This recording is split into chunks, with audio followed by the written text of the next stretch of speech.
El primer avión desde El Salvador llegó anoche a Jamaica, con ayuda humanitaria, tras el paso del huracán Melissa.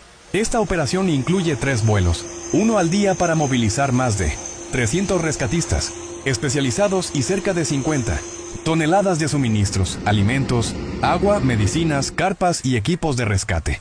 Dirigida por la Fuerza Aérea de El Salvador y la Dirección General de Protección Civil de El Salvador, la misión busca apoyar de inmediato a las comunidades más afectadas en Jamaica, ampliamente golpeadas por vientos de categoría 5, daños a infraestructura, cortes de energía y miles de damnificados.